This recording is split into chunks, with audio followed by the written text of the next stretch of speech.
돼지처럼 꿀꿀한 장세가 이어지고 있는 가운데 인사를 드려보고 있는 크립토마토입니다. 지난 몇 주간 참 분위기 좋았었는데 말이죠.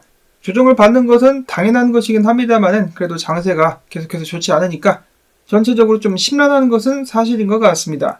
일단 오늘 미국 증시부터 또 살펴보도록 하겠는데 혼조세가 이어지고 있는 가운데 달러가 큰 상승을 보여주면서 104.45포인트까지 올라왔습니다.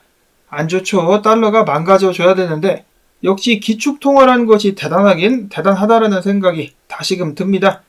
속된 말로 미국 정부에서 달러 가지고 지난 몇 년간 돈지랄을 했음에도 불구하고 여전히 강세를 보여주고 있는 달러. 한편 미국의 상업부동산 상황 같은 경우는 굉장히 좋지 않다라고 하는데요.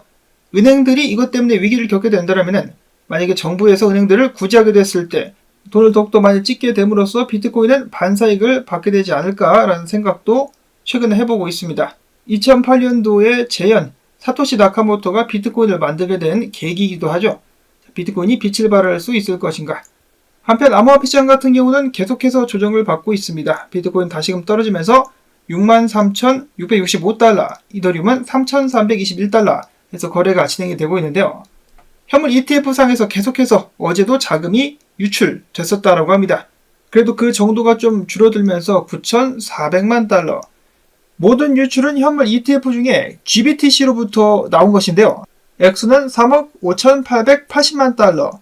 블랙락 같은 경우는 자금 유입이 좀 더 늘어나면서 2억 3천만 달러가 들어왔으며 다른 ETF들 계속해서 자금들이 흘러 들어오고 있었지만은 GBTC의 유출이 너무나 커가지고 이를 감당할 수가 없었다. 누가 이렇게 GBTC를 매도하고 있는 것일까? 블룸버그의 분석가 에릭 발추나스 같은 경우는 과거에 GBTC 쪽에서 매도가 다 끝난 것으로 예상을 했었는데 아니었었다. 최악은 남아있었다라고 하면서 지난 2달 동안 GBTC를 매도할 생각이 없었던 곳에서 지금 GBTC를 매도하고 있는데 내가 봤을 때 이것은 개인들이 아니라 매도의 규모와 지속성을 봤을 때 파산 기업들과 관련이 있을 수가 있겠다. 예를 들어서 제미니 및 제니시스 사태 때문에 GBTC가 매도되고 있을 수 있겠다라는 것인데요. 암호화폐 시장 분석가인 에르고 BTC도 여기에 동의를 하면서 지난 몇 주간 나타난 11억 달러 상당의 GBTC 유출 같은 경우는 암호화폐 대출업체 제네시스에서 발생한 것으로 보여지고 있다. GBTC에서 제네시스로 유입되는 자금 활동량과 타이밍이 꽤 일치하고 있다라고 하면서 제네시스 쪽에서 자금이 유출되고 있음을 짐작해 볼 수 있겠다라고 밝혔습니다. 에릭 발추나스는 그럼에도 불구하고 이런 식으로 매도된 자금은 다시 현금을 통해서 비트코인 매수가 될 수도 있겠으며 조만간에 GBTC의 이러한 매도는 마무리가 될 것으로 예측이 된다라고 밝히기도 했었습니다. 다음으로 해서 코인베이스 같은 경우는 기관들을 위한 보고서를 통해서 이야기하기를 향후 비트코인 시세는 반감기뿐만 아니라 여러 요인을 주시를 해야 되는데 예를 들어서 저번 반감기 이후로 비트코인이 폭발적으로 상승할 수 있었던 배경에는 미국 정부의 금융정책, 엄청난 돈 풀기 및 연준의 금리 인하가 있었다라고 지적을 하고 올해도 마찬가지로 거시경제의 동향을 주시를 해야 된다라고 밝혔습니다. 미국 연준의 금리 인하 개시나 양적 긴축, 감속 개시 등을 집중해서 봐야 된다라고 이야기를 하면서도 앞에서도 언급이 되었었던 것처럼 비트코인 채굴자나 파산한 업체들 셀시우스, 제네시스 글로벌 등이 계속해서 비트코인을 매도하는지도 GBTC 등등을 매도하는지도 경계를 하면서 지켜봐야 된다라고 지적을 하기도 했었습니다. 그러면서 지금 현재 비트코인 불장 사이클을 이렇게 딱 비교를 하면서 이야기하기를 우리의 현재 사이클은 지금 현재 2018년도와 가장 유사하다.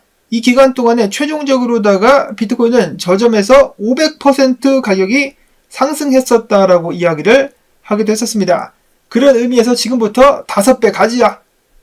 다음으로 해서 블랙락 임원 중에 로버트 미츠닉 디지털 자산 책임자에게 앞으로 약 10년 후 비트코인의 모습은 어떨 것 같느냐라고 질문을 던졌더니 그는 이야기하기를 기존 시스템과 신기술의 장점이 새로운 금융의 인프라 시스템으로 융합되어 있는 모습을 기대를 한다. 고객들에게 최우선 순위는 비트코인이며 그 다음으로는 이더리움이다.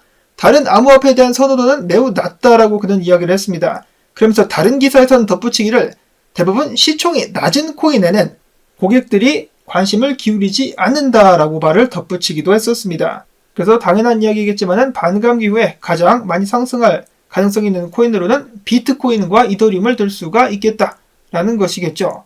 다음으로는 동향 및 분석 알아보도록 하겠습니다. 마이크 노보그라츠는 이야기하기를 비트코인이 전고인 73,000달러를 회복하기까지는 시간이 좀 걸릴 것이라고 이야기를 했는데요. 내용은 그게 답니다. 73,000달러대까지 다시 올라가는데 시간이 얼마나 걸릴 것인가? 그것이 문제겠죠. 이어서는 크립토코언트의 온체인 분석이 있습니다. 먼저 CEO인 쭈기영 대표 같은 경우는 비트코인 현물 ETF에 자금 유입이 둔화되고 있다. 비트코인 가격 같은 경우는 중요한 지지 구간까지 하락했다가 반등할 수가 있겠다라고 이야기를 했는데 해당 가격대는 바로 고래들의 온체인 평균 매수가인 56,000달러다라고 이야기를 했었고요. 일반적으로 강세장에서 비트코인은 30%가량 조정을 받게 되는데 정말로 30%까지 조정이 나오면 51,000달러까지도 하락할 수 있겠다라고 이야기를 했습니다. 이어서 크립토코언트의 기고자 미그놀렛은 이야기하기를 마찬가지로 어제 반등하긴 했지만은 블랙락에 자금 유입이 둔화되게 된다라면 장투자들마저도 비트코인을 거래소로 보내가지고 매도할 가능성이 있기 때문에 경계하면서 지켜볼 필요가 있다라고 밝혔습니다. 한편 트위터의 차트 분석가들 같은 경우는 여전히 비트코인의 반등을 점치고 있었는데요. 먼저 매크로CRG 분석가 같은 경우는 좀 더 떨어진다 할지라도 쌍바닥을 찍으면서 동시에 저점을 높이며 반등이 나올 가능성이 있다라고 이야기를 했으며 비트코인 69,000달러대까지의 반등을 예상했었던 에덴을 분석가 같은 경우는 좀 방향성은 틀어졌지만 여전히 반등은 나올 수 있을 것이다 라고 예측을 하기도 했었습니다. 71,500달러까지 가즈아. 한편 엘리지 분석가 같은 경우는 이러쿵저러쿵 말이 많지만은 결국 비트코인은 지금 범위 내에서의 움직임을 보여주고 있는 것이기 때문에 범위를 이탈하기까지 제대로 된 방향성이 나왔다라고 보기는 힘들다라고 이야기를 하기도 했었습니다. 그 외에 다른 분석가들 같은 경우도 똑같은 범위를 지적하면서 이야기를 했는데 먼저 로만 분석가 같은 경우는 6만에서 7만 달러 사이에 앞으로 계속해서 와리가리가 이어질 수 있다라고 이야기를 합니다. 몇 주 동안의 와리가리를 거쳐가지고 조정을 마친 후에야 과열됐었던 지표를 차갑게 식히고 다시 한번 상승을 이어갈 수 있을 것이다. 꽥꽥 오리 선생 같은 경우는 일봉 차트를 보면서 비트코인이 만약에 65,000달러 아래에서 봉을 마감하게 된다면 6만 달러 아래에서 마감하는 것과 진배 없을 것이다 라고 하면서 추가적인 하락이 크게 나올 수 있다라고 경고를 하기도 했었습니다. 비트코인의 가격 상승을 어떻게 해서든 방어를 하려고 하는 세력들에게는 이번 주말이 마지막 찬스가 될 수 있겠다. 어떻게 될지 한번 지켜보도록 하겠다라고 이야기를 하기도 했었습니다. 그 외에 CEO 트레이더라는 분석가 같은 경우는 이런 식으로다가 저번 불장 프랙탈과 비교를 해봤을 때 흐름이 비슷하다.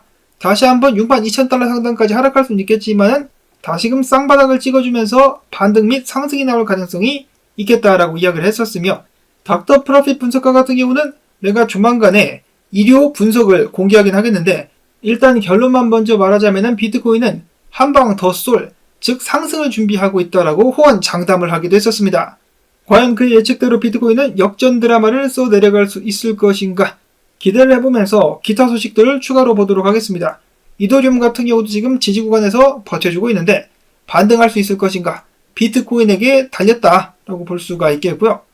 자, 그 다음으로는 구글이 이더리움 네임 서비스 이름 검색 기능을 부분적으로 통합을 했다라는 소식이 나왔습니다. 즉 이더리움 전체 주소가 없어도 해당 주소 사용자의 이름만 이더리움 이름만 알 수 있으면 검색이 된다라는 것이죠. 이러한 기능이 통합이 되었다. 자, 반면에 지난 3주 동안 무려 42만 개의 이더리움이 거래소로 기어 들어왔습니다. 이래서 이더리움 재단이 이더리움을 팔면은 그 자리가 고점이다라는 말이 나오는 것이겠죠. 이더리움 재단에서 이더를 팔고 난 후에 계속해서 가격이 하락세를 맞이하고 있는 상황. 해당 물량들이 계속해서 던져지게 된다라면 이더리움의 하방 압력 강해질 수밖에 없겠습니다. 그 외에 알트코인 같은 경우 RSR 최근에 하락세에도 불구하고 상승을 이어가고 있는데 더 높이 올라갈 가능성이 있겠다라면서 트레이더 엑소 분석가는 밝혔었고요.